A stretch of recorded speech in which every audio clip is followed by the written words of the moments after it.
It was late one fall in Halloween land, and the air had quite a chill. Against the moon a skeleton sat, alone upon a hill. He was tall and thin, with a bat bow tie. Jack Skellington was his name. He was tired and bored in Halloween land. "I'm sick of the scaring, the terror, the fright. I'm tired of being something that goes bump in the night. I'm bored with leering my horrible glances, and my feet hurt from dancing those skeleton dances. I don't like graveyards, and I need something new.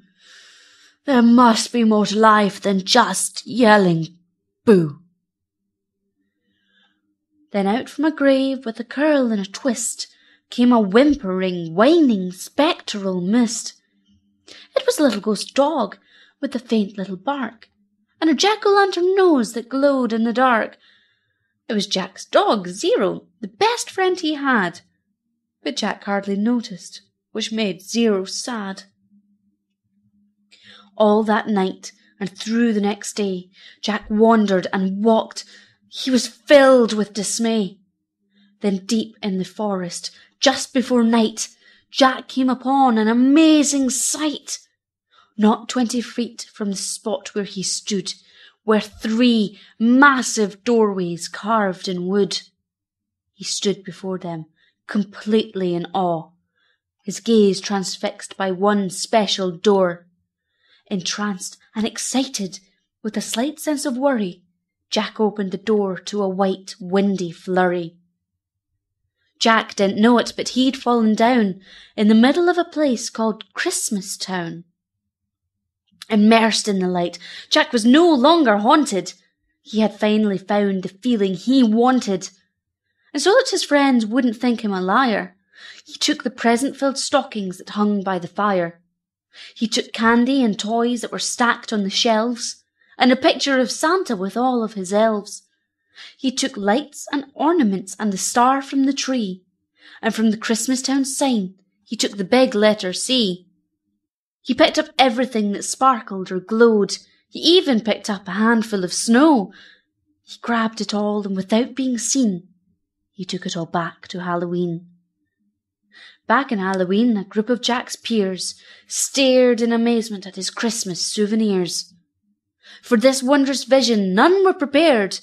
Most were excited, though a few were quite scared. For the next few days, while it lightened and thundered, Jack sat alone and obsessively wondered, why is it they get to spread laughter and cheer, while we stalk the graveyard spreading panic and fear? Well, I could be Santa, and I could spread cheer. Why does he get to do it year after year? Outraged by injustice, Jack thought, and he thought.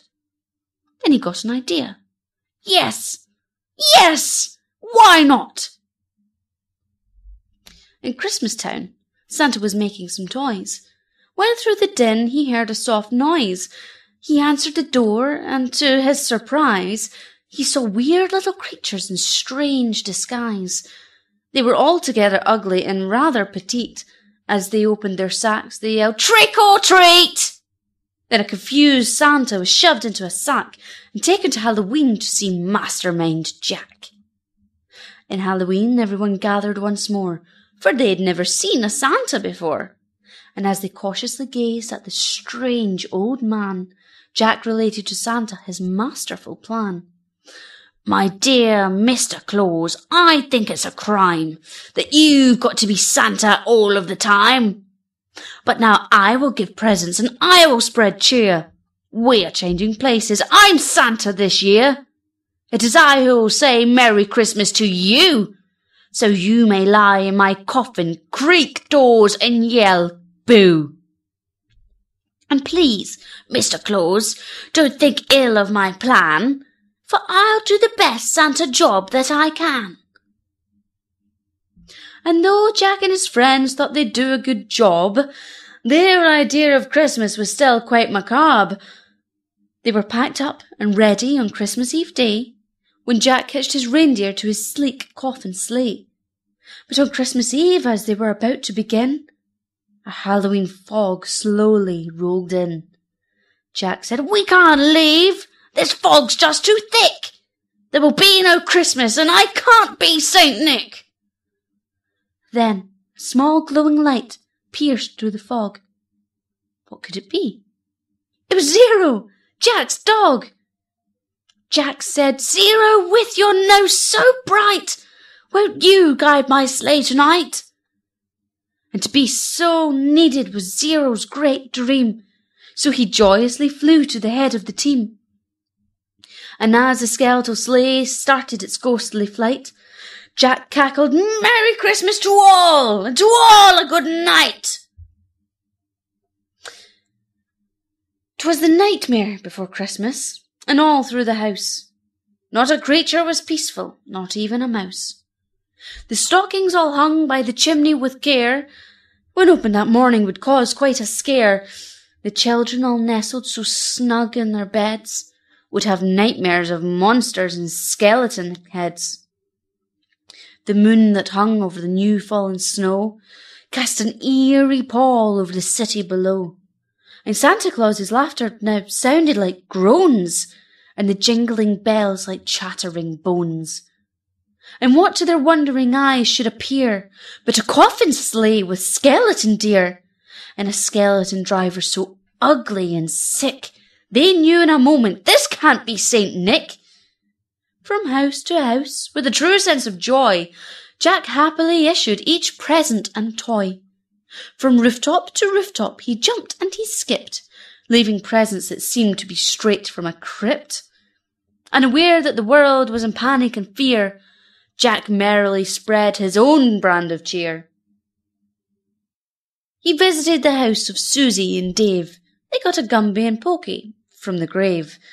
Then on to the home of little Jane Neiman. She got a baby doll, possessed by a demon. A monstrous train with tentacle tracks, a ghoulish puppet wielding an axe, a man-eating plant disguised as a wreath, and a vampire teddy bear with very sharp teeth. There were screams of terror, but Jack didn't hear it. He was much too involved with his own Christmas spirit.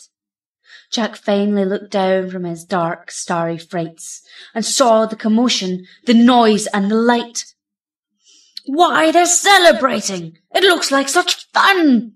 They're thanking me for the good job that I've done!" But what he thought were fireworks meant as goodwill were bullets and missiles intended to kill. Then amidst the barrage of artillery fire, Jack urged Zero to go higher and higher, and away they all flew like the storm of a thistle until they were hit by a well-guided missile. And as they fell on the cemetery, way out of sight, was heard, "Merry Christmas to all! To all a good night!" Jack pulled himself up on a large stone cross, and from there he reviewed his incredible loss. "I thought I could be Santa. I had such belief."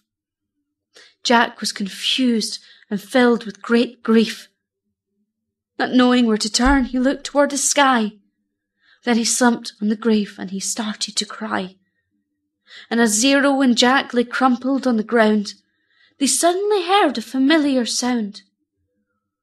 "My dear Jack," said Santa, "I applaud your intent. I know wreaking havoc was not what you meant, and so you are sad and feeling quite blue. But taking over Christmas was the wrong thing to do. I hope you realize Halloween's the right place for you. There's a lot more, Jack, that I'd like to say, but now I must hurry, for it's almost Christmas Day." Then he jumped in his sleigh with the wink of an eye. He said, "Merry Christmas!" and he bid them goodbye. Back home, Jack was sad, but then, like a dream, Santa brought Christmas to the land of Halloween.